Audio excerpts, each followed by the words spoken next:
Suite à peu près comme tout le monde ici, là, avoir vu à la télévision, lu dans les journaux, entendu un peu partout ce qui se passait avec les étudiants et les étudiantes et la sourde oreille du gouvernement, et surtout suite à cette loi spéciale-là, un jeudi soir, j'ai été vraiment abasourdie, puis je vous le dis, ça m'a coupé la faim. C'est vraiment comme ça que ça m'est venu.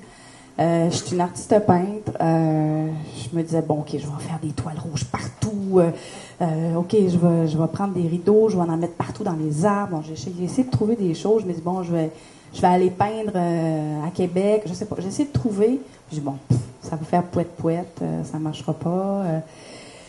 Et puis, j'ai réfléchi toute la nuit comme ça.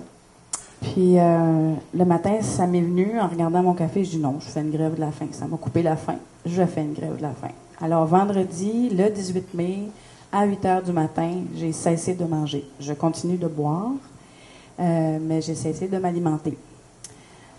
C'est drastique, oui, c'est vrai. Ben, c'est comme la loi. Elle est très drastique. Oui, je suis une mère de 2 jeunes enfants, puis c'est en... Sans faire de mélodrame, moi, c'est en regardant mes enfants et en me disant, ben, c'est quoi qu'ils vont payer plus tard? Bon, OK, là, il y a une loi matraque avec une interdiction de manifester, une interdiction que ci, une interdiction que ça. Ben, ça va être quoi là, que le gouvernement va nous proposer éventuellement quand mes enfants vont être grands? Quelques personnes m'ont demandé, mais t'es prête à aller jusqu'à où?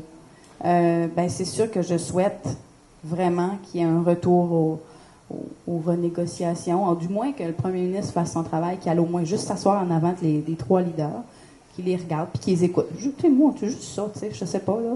Faire preuve d'être premier ministre un petit peu.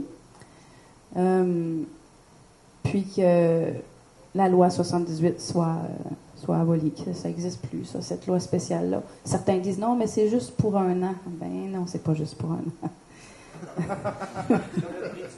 C'est ça.